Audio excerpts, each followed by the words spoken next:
Welcome everybody, Concealed Tactics. Uh, Tonight we're going to talk about, well, I want to say Happy Thanksgiving to everybody first. Posting this on Thanksgiving Eve here, but I did want to say Happy Thanksgiving. Today we want to talk about caliber. What caliber is right for you? Or what caliber should I use? This is often a question new to concealed carry or concealed carriers ask. And the question really is, what's good for you? Because everybody's a little different. There's always a debate of 9mm versus 45. That's a huge debate among gun people. If you don't know it yet, about stopping power, you'll hear people talk about that. For 9mm, I just want to give you some of the reasons I chose 9mm. Is one is pretty much accepted worldwide with military and police officers, so it must obviously be doing something right there. But also for me was a cost effectiveness in shooting 9mm versus 45. 45 ACP is a little bit more expensive to run in the gun. And 9mm is a little bit cheaper right now. Currently, at this time, around about $15, $16 a box of 50. So that, comparable to a box of 45, which is closer to 20. Doesn't sound like much, but you start adding an extra, shoot 100 rounds, you just add an extra $10 or $20 to your cost of shooting. Plus, if you have to pay for range time or something like that, it gets a bit expensive. And I believe in practice with my firearm, so that was one of the main reasons. But also, the size, to me, 9mm is plenty of stopping power. But is that what's right for you? Well, a lot of things affect caliber. I mean, you can go varying sizes, varying degrees up. I mean, you can go 357, 500 meg. You can, obviously they're going to have more stopping power than 9mm. But the question really is what's right for you, and that really has to do with who are you? Are you a big guy, a little guy, a woman, a man?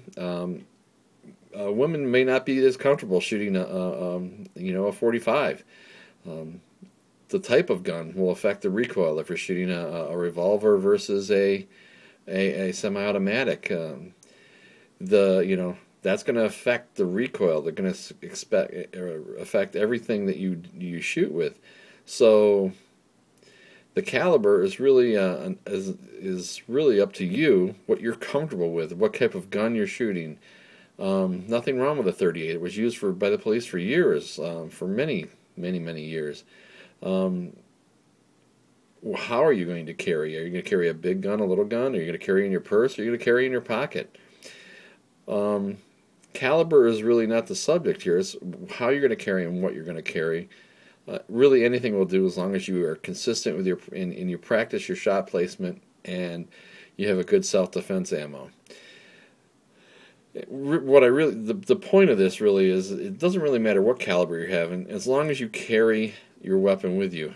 Because without a weapon with you, it doesn't matter what caliber, because obviously you have nothing there to defend yourself with. I'd rather have, if I was dressed particularly, maybe I could not carry a shoulder holster or carry in the waistband or something, and I had to carry a smaller caliber on me in my pocket or maybe on an ankle holster, I'd rather have something with me than nothing at all. All of them will do something and stop an assailant or the bad guy, as they want to call it, as long as you've practiced with your firearm and are confident in being able to hit your target. So calibers are subjective. Just remember that. The big thing is, if you go back and look at some of my other videos, try before you buy, do other things. A smaller gun with a smaller muzzle or barrel, however you want to look at it, is obviously going to have more recoil and more a little bit harder shot placement than something with a longer barrel and a little heavier gun. A double action versus single action is going to be a change how your trigger pull is. All those things come into play, and that really comes into play when you start adding caliber, which as you're looking at here, that's a hollow point bullet that I've got there, but Full Metal Jacket, the same kind of thing. But a lot of people, what they do is they tend to practice with a full metal jacket at maybe like this is a 115 grain, and then they step up to a hollow point and make it a 124 grain plus P load. Now that gun fires a little bit different. The recoil is a little bit different now because you're putting a stronger, hotter load in there. So again, it's the same caliber, but now we've upped the charge, and we've upped the weight of the bullet and everything like that. So it's going to fire a little different. So you need to practice with some of the self-defense ammo you're going to use. So caliber is very subjective. You're going to hear lots of people debate it, whether 9mm, 45, this or that. The whole point of it is really is what's right for you. Male, female, what type of gun you're going to carry, how you're going to carry. And the other thing is really that you should always have something with you. I'd rather have a 25 or 22 caliber, anything, something. If I had to carry it in my pocket or in a ankle holster, if I wasn't able to carry my, Glock 19 or whatever it may be, due to the situation I'm in, or how I have to dress that particular day, or something. But I'd rather have something other than nothing. And that's really the whole point of it. Caliber is subjective. It will change depending on the type of weapon you're carrying, your size, your shape. You could be older. You may have arthritis. There's something to think about. It may hurt you to shoot your 45 now than a 9mm. Things will change as you get older, and weight of guns and things like that will change. I know that I know some older guys that will drop down to 9mm after shooting 45s for years just because of arthritis. It hurts them more to shoot the 45. And they also changed the type of guns. They went to a little bit heavier guns just because older, I'm not saying this not everybody, but it tends to affect some of the people in my family. Is when they get older, their hands start to get a little shaky.